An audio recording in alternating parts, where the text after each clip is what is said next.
Hello, everyone, and welcome back to the Mommy Podcast. I am your host, Kelly Dinning. Today, we are getting into the second episode of season 1, talking about postpartum being your recreation, essentially the fourth trimester. What that means is essentially the 12 weeks after the birth of your child.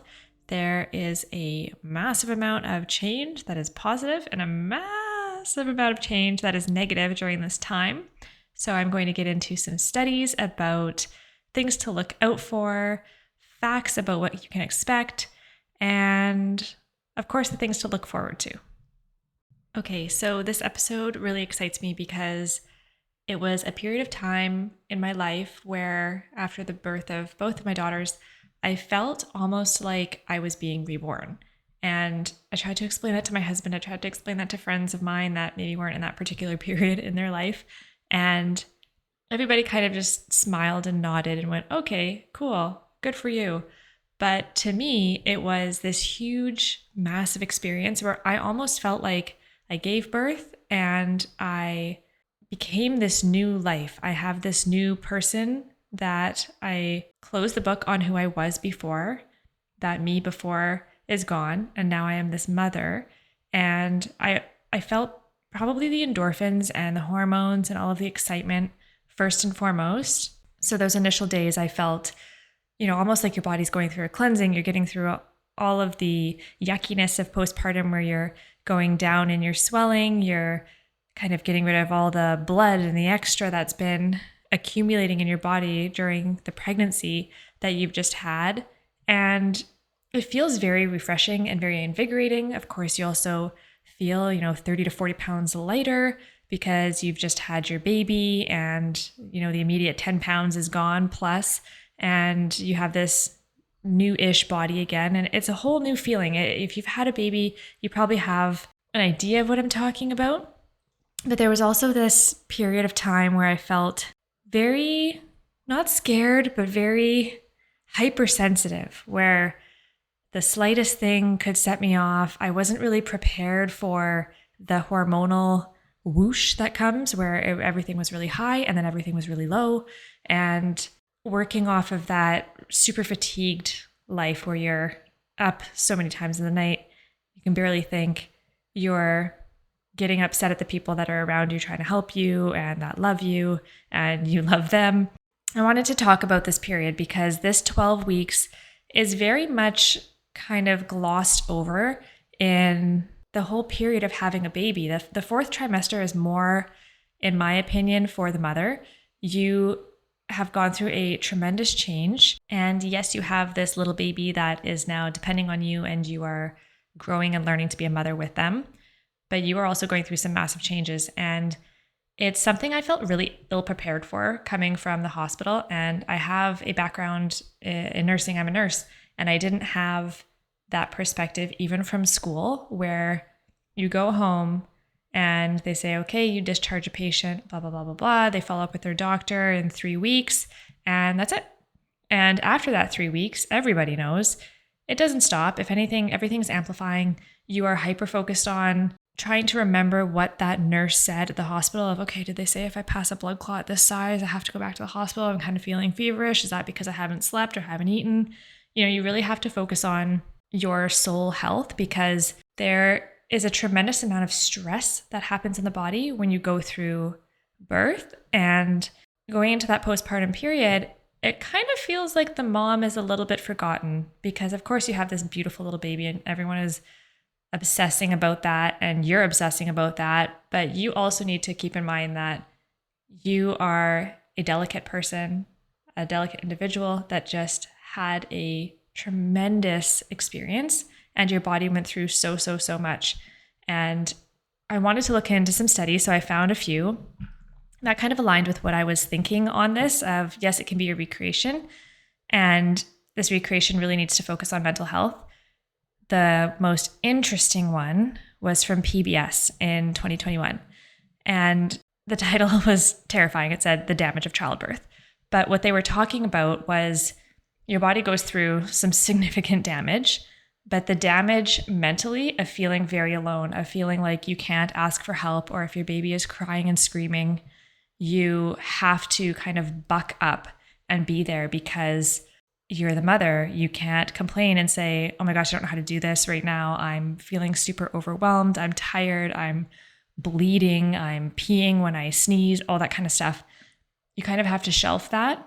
And when I read that article title, The Damage of Childbirth, and it was talking mainly about mental health, I thought, yeah, that's a thing, because you feel very alone. You feel like the damage of childbirth is intense. And I mean, there are positives to that, which I'm going to get into like I always do, but the damage of childbirth is a reality that happens in the fourth trimester. And that's those 12 weeks again, where you need to pay extra attention, communicate that to the people around you, and give yourself a little bit of grace that, you know, you're not going to be feeling super well. You will have good moments, of course, but your emotions, your hormones take a terrifying grip of power over your body. And I mean, no matter how strong you feel like you are mentally, there's also the component of you built a human being without consciously having to think about that. Your hormones, your body, every cell of you created that without your daily checklist, if that makes sense. So those same things inside of you can really mess with you. And it's important to understand that, yes, those overwhelmed, stressed, depressed, scared, anxious moments are pretty normal. In the first 12 weeks, you've gone through massive change. So to get into some positive ones, there was an article out of Harvard that said, you know, beyond a healthy baby and beyond a healthy pregnancy, there really should be a focus now on a healthy mother, and how that has been so massively overlooked in the past. Of you have this new mother that is struggling to just keep up, and you're focusing in your mind on, I want to get my body back maybe, or reintroduce the things that I couldn't do when I was pregnant, get back into my normal life. And your normal life doesn't exist anymore. It is a new life. And that is a big balancing act. That is a huge adjustment to get used to. So it was really nice to see that article of Harvard looking at things through a mental health lens, that yes, you have this new life and you need to include a very healthy mother in that end scenario. Now, there was another study out of Colombia that said that only 40% of moms attend their follow-up visits, which is shocking. Moms, go to those follow-up visits. Come on. It is so important. You're taking your baby to those follow-up appointments, making sure they have their immunizations and their weights and everything is checked up on. You also need to be checked up on. You know, the changes in your body don't happen immediately. They definitely take time. And, you know, you've got to keep the perspective that it took you 9 months to create this life, and it is going to take you some time to adjust to this new life and this new body, and mainly this new mentality about how you're living your life. So the study out of Colombia said, yes, babies need care and attention, of course, but mothers also need care and attention too. You know, take us back 20, 30, 40 years. We were also little babies. We still need that same kind of love and attention and care, especially after something as traumatic as having a child, and traumatic in a good and a bad way. And I mean that in both ways. So to talk about some of the positive now in postpartum, this fourth trimester, there are so many different things that can happen when you go home. And I would say, you know, really read those forums, really have that with you. This is not, you know, a health lesson on if these scary things are happening, go back to the hospital. Please look at that stuff yourself. What I wanted to talk about was the positive of the mental side of things. And keep in mind, if you're recently postpartum and you're listening to this, you're probably like, you don't even understand anything. I'm not listening to you because I'm not in that mindset right now. But this doesn't happen immediately. You have to be patient. This is something that will take months. And I would say equally plus the months it took you to create this beautiful baby. So the 9 months plus, give yourself that proper year to recover mentally, emotionally, physically. So what I wanted to get onto was talking about now the positive of these days in your 12-week period. It is a time, if you can, focus on what means most to your days. If you have social media that's a distraction, delete the apps for 12 weeks. Give yourself time to just disconnect and rest. If you feel badly about leaving the house and going to get a facial, sit in the bathtub and do one yourself. It is so important to take that time for yourself to recreate these new principles of how you're going to go through the next remainder of your life. You have now this 12-week period of understanding and giving patience to your body. You're going through a cleansing. You are shrinking down. You are changing. You are now producing milk, probably. You are getting all these hormones back into line of how they were before. It takes a lot of grace. It takes a lot of courage. You're going to have some very emotional moments. It is so important to go to those follow-up appointments and say everything like that, everything to the doctors that you're talking to. I found the very first pregnancy that I had, I almost didn't want to admit. I wanted to sound like I had it all together. So I didn't say, yeah, I've had some like random crying episodes, or I had a little bit of insomnia, or anything like that, or my incision still hurts from my first birth. I didn't want to say anything about that. I wanted to have this idea in my head and that my OB understood of, yep, that C-section was not even a problem. I just went in, had the baby, everything's great. Look at me, I'm recovered. And the second time around, I really took the time to discuss that in my follow-up appointments to say, yeah, I'm feeling super overwhelmed. I'm trying to manage these 2 monkeys at home. I'm, trying to be a wife. I'm trying to deal with the fact that this was a totally different birth. I had a vaginal birth. I'm sneezing, I'm peeing, I'm having these issues that I didn't have, and they don't make me look too hot, but this is how I'm feeling. And it really helped me, to just get it off my chest and not overshare all that stuff with my husband, just to actually talk to someone in a quiet room that totally understands that period of time that you're going through. And it made me feel so immensely better. The first pregnancy, I just dove all of that into books of, I'm just going to read books and try to find commonalities or talk to other moms at mom groups and see that maybe some people are feeling the way I'm feeling.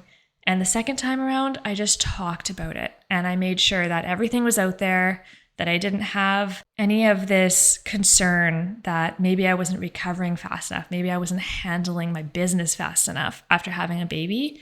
And it made a monumental change in how fast I feel like I recovered mentally. So if I can suggest anything, don't be like those 40% of moms and get back to those appointments, please.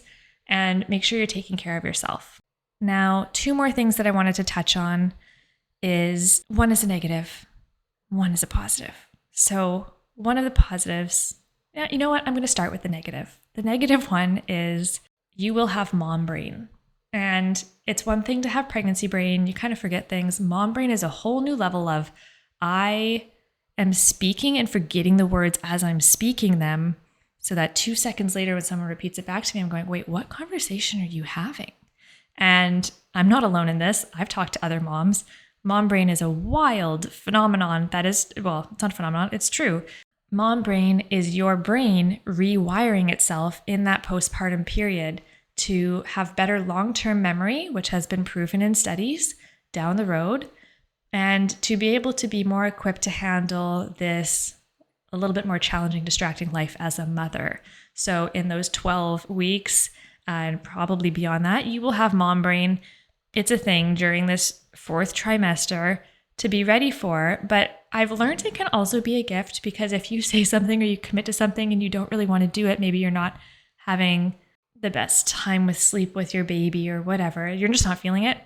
I have used that excuse so many times of being like, oh, did I say I should do, you know what? I totally forgot that we're doing something else. And I don't feel bad because I'm not lying. I literally don't even remember doing it. So it was so easy to cancel plans, which is terrible, but good. So now to get on to the positive. The positive that I will end with is, yes, the 4th trimester is a super scary time.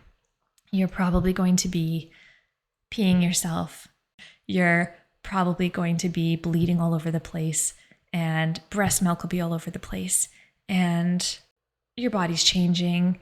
You're probably going to feel like the Pillsbury Doughboy when you squeeze into your belly because everything is just all jiggly and all that. And this isn't sounding positive, but the positive is there is another study saying that after having a baby, being in that postpartum period, and for the rest of your life, women that have had children love more profoundly than they ever have in their entire lives. And that doesn't leave you. It doesn't ever walk away. That sticks with you for life. And that feeling, that ability to love so deeply and to love all those people around you more profoundly is such an insane gift. So although all of this other crazy stuff is happening, there are some deep down core emotional things that will just change your world and change your life. So to wrap things up, this recreation in your 4th trimester, it is a scary time. It is an important time to take care of yourself, to take care of your health, to look after not only your new baby, but to look after the mom. So I hope that this episode gave you a little bit of information about going through that period, about the mental health shift that is happening in the postpartum period, and how these mega changes can lead to a new focus, and that it's not a bad thing. It is a thing to share. It's a thing to find comfort in, that everybody goes through it. You're not a hero. You're not a zero. If you go through it in any different way, talking about it will change your perspective. It will change the weight that you feel on your chest and in your heart, and you deserve that during this time. So thank you for listening today. Continue to be amazing and incredible and this rock star mom that you are. I look forward to talking to you in the next episode. Don't just have a good day. Go out there and have your absolute best day. Talk to you soon. Bye.